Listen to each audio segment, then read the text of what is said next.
Você é uma pessoa cética? Quão cética você é? Qual o grau de exigência que você pede para poder acreditar em uma coisa? Olha, eu te garanto que se juntar todo mundo que está assistindo esse vídeo aqui, não vai chegar nem perto do nível de desconfiança que Descartes possuía. Menino René nasceu em 1596 na cidadezinha chamada La Haye-Descartes, que não era chamada assim, mas mudaram de nome. Porque quando nasce alguém do calibre de Descartes numa cidadezinha tão pequenininha como essa, você a renomeia na tentativa de surfar no hype criado pelo seu conterrâneo. Ele se formou em Direito, mas nunca chegou a exercer sua profissão. Depois ele foi fazer um bico aí no exército do Maurício Nassau, mas isso também não era o que seu coraçãozinho mandava. Tinha uma coisa que o incomodava bastante, daí ele decidiu mudar isso. Descartes nutria em si uma decepção muito amargurada sobre o ensino e a filosofia da sua época. Ele falava que a única vantagem que ele teve com isso foi admitir e verificar sua própria ignorância. Então ele... Quer saber? Eu vou elaborar um método muito mais interessante para desenvolvermos com mais certeza e clareza a ciência e a filosofia. E é na matemática que ele se inspira para fazer tal feito. Ela, por ser baseada no modelo axiomático, lógico e dedutivo, e pela sua rigorosidade em exigir todas as demonstrações para que algo seja considerado verdade, isso faz com que nós podemos confiar nas suas proposições. Só tem um probleminha. E se, por acaso, a matemática estiver errada? Parece uma coisa absurda, né? Você tá louco? A matemática não erra. Mas aquieta o faixa aí e vamos com calma. Antes de Descartes começar a elaborar suas ideias, ele sentiu a necessidade de duvidar de absolutamente tudo. Eu disse tudo. Mas nós não podemos duvidar de todos os conhecimentos particulares, porque a vida é muito curta e não tem tempo para isso. Então vamos duvidar das duas fontes de conhecimento, que são a razão e a experiência. Não podemos confiar no conhecimento empírico, ou seja, aquilo que descobrimos através dos nossos sentidos. Vou te dar um exemplo. Tá vendo a imagem dessas duas pessoas? Eles eram um casal apaixonado, que iam se casar. Mas eles estavam entediados de ficar em quarentena em casa e decidiram sair para dar um rolezinho no shopping. Pois bem, ambos contraíram Covid e faleceram. Se comoveu com essa história? Não, né? Eu tô ligado que furando da quarentena não merece empatia. Mas sabe por que mais você não deve se comover com essa história? Porque ela nem é real. Essas duas pessoas nem sequer existem. A imagem que você viu são deepfakes. Foram criadas de maneira totalmente automática por inteligência artificial. Essa parada de deepfake tá tão avançada que logo você já vai começar a se questionar. Será que essa boizinha que eu dei match no Tinder e tô trocando nude agora é real ou robô? A experiência não é uma boa maneira de conhecermos as coisas. Através dela, somos levados a acreditar que a Terra é maior que o Sol e que o Sol gira em torno da Terra. Mas você argumenta, não, mas isso são fenômenos muito grandes. Coisas mais simples como eu tenho 2 mãos e tenho 10 dedos, eu vejo claramente isso. A experiência me permite concluir que isto é verdade. Mas o que te garante que você não está sonhando agora? Você pode estar delirando nesse exato momento e não sabe. Podemos todos ter uma espécie de esquizofrenia crônica que ainda não foi detectada, que faz a gente enxergar 10 dedos quando na verdade a gente tem 8. Podemos todos estar sob o efeito de um LSD reverso e na verdade o mundo é exatamente como você vê quando você usa o LSD. E por isso, confiar nos sentidos para se obter conhecimento não é confiável, por mais bizarro que pareça o argumento. Mas tem coisas que independem que eu esteja dormindo ou acordado, que eu esteja alucinando ou não, que vão ser sempre verdades. Como por exemplo, os axiomas da lógica aristotélica, o princípio da identidade, da não contradição, do terceiro excluído, os famosos axiomas de Euclides na geometria e os axiomas de Dedekind de Peano na aritmética, como existe um número natural e todo natural possui um sucessor.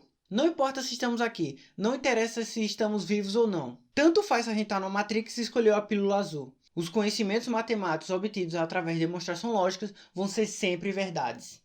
Será?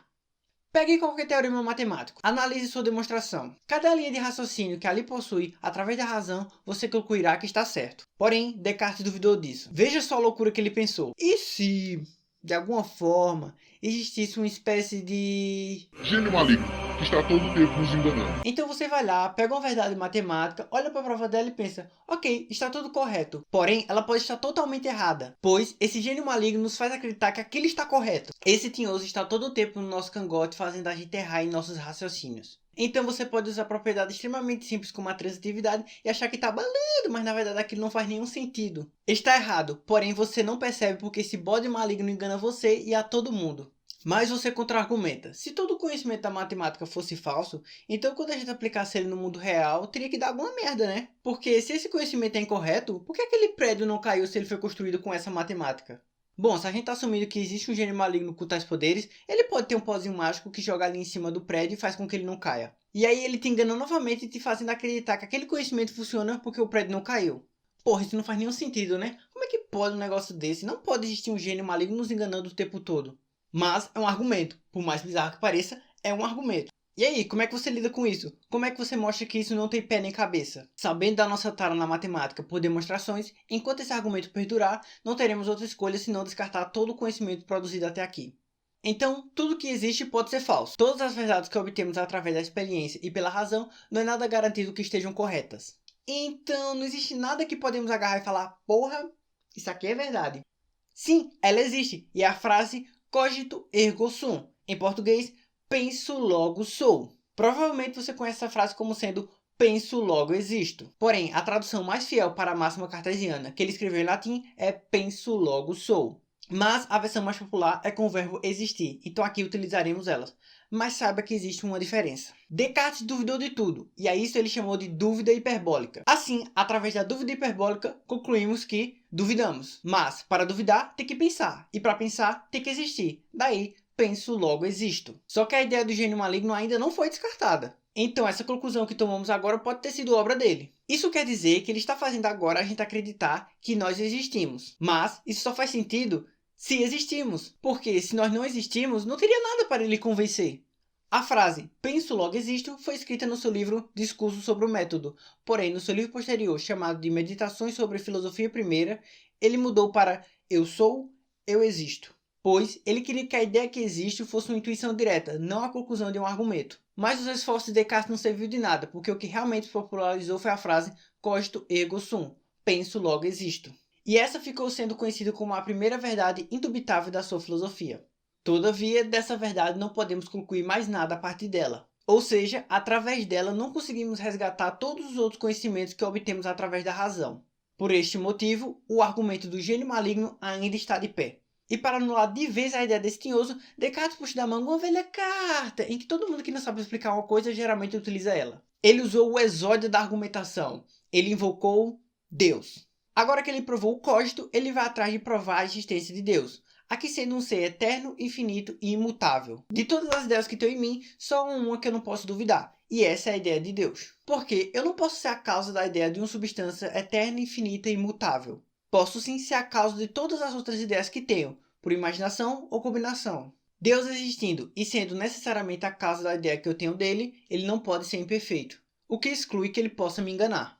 Por mais que Descartes tenha dito ter provado a existência de Deus, não foi o suficiente para ele não ser acusado de blasfêmia. Ora, ele afirmou que Deus existe, mas não necessariamente esse Deus é o Deus cristão, por mais que ele acreditasse, pois ele era católico. Além disso, quando ele argumentava sobre o gênio maligno, ele não descartava que o Deus cristão poderia ser o próprio gênio maligno. Assim, ele teve seus livros colocados na lixa negra da Igreja Católica. Novidade. E por ter morrido na Suécia, um país protestante, ele foi enterrado no cemitério de crianças não batizadas. Inclusive, roda os boatos aí que na verdade ele foi assassinado. Depois a França exigiu que fossem entregues os restos mortais do menino René a eles. Ô dona Suécia, vamos cuidar em devolver os ossos do menino Descartes pra gente colocar no museu pra turista ver no futuro e poder capitalizar com seus restos mortais? O curioso é que foi entregue sem o crânio dele. Posteriormente, como se não quisesse nada, tal crânio apareceu em um leilão na Suécia. Voltando à nossa conversa, agora que Descartes realizou a prova ontológica, isto é, a existência de Deus, a ideia de gênio maligno não faz mais nenhum sentido e finalmente ela foi descartada. E com isso, conseguimos resgatar todos os conhecimentos obtidos da matemática. Aê, uhul!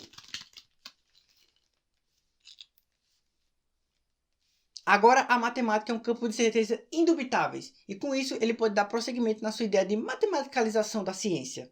Daí, ele criou seu método científico com 4 regrinhas. A primeira regra é a da evidência, a segunda regra é da análise, a terceira da síntese e a quarta da enumeração. A regra da evidência fala que só devemos aceitar como verdadeiro desde que seja absolutamente evidente por clareza e distinção.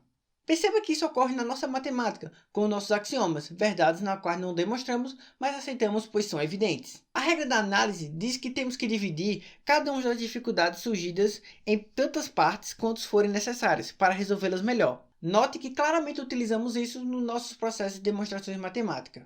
Por exemplo, se eu digo que o número ímpar ao quadrado deixa resto 1 na divisão por 4, para resolvermos, utilizando essa regra da análise, dividimos o problema em duas partes. Quando o número ímpar é congruente a 1 módulo 4, ou quando o número ímpar é congruente a 3 módulo 4.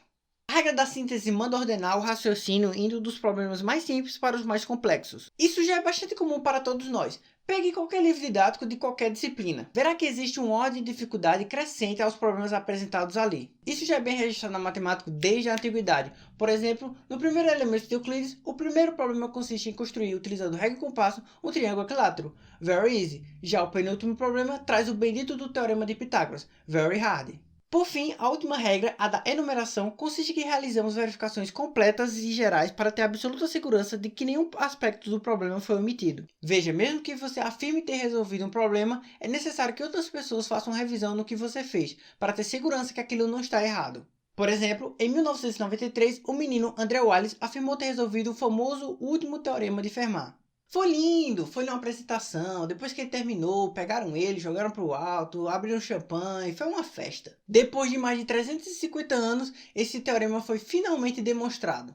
Só que não. Quando foram revisar seu trabalho, descobriram erros na sua prova e, portanto, estava invalidado. Ainda bem que ele não abaixou a cabeça e 2 anos depois ele corrigiu seus equívocos e agora estava tudo correto na sua resolução. O último teorema de Fermat foi finalmente derrotado. E se não fosse por essa quarta regra de Descartes, poderíamos ainda estar acreditando em uma demonstração equivocada. Descartes foi um dos precursores do racionalismo. Isso é, a corrente filosófica que considera a razão como a principal fonte e teste do conhecimento. Ele acreditava que a realidade possuía uma estrutura intrinsecamente lógica e que através do intelecto poderíamos desvendá-la. Para ele, você agora, deitado no conforto da sua caminha, poderia desvendar qualquer coisa. Não havia nem necessidade de você ter um contato experimental com aquilo que você estuda. E veja se isso não ocorre com a matemática. Você não precisa ter contato com o triângulo, ele nem sequer precisa existir no mundo real para que você possa concluir a partir dele suas propriedades. E é claro que nem tudo são flores e seus trabalhos foram bastante criticados. Russell argumenta que Descartes não pode concluir que eu penso. Somente poderia inferir que existe o pensamento. A prova ontológica, aquele que ele prova a existência de Deus, foi atacado por tudo quanto é gente. Uma das críticas é que ela possui um tipo de falácia chamada petição de princípio, que é mais ou menos assim. Ele queria provar que Deus existe. Daí, ele assume que Deus existe,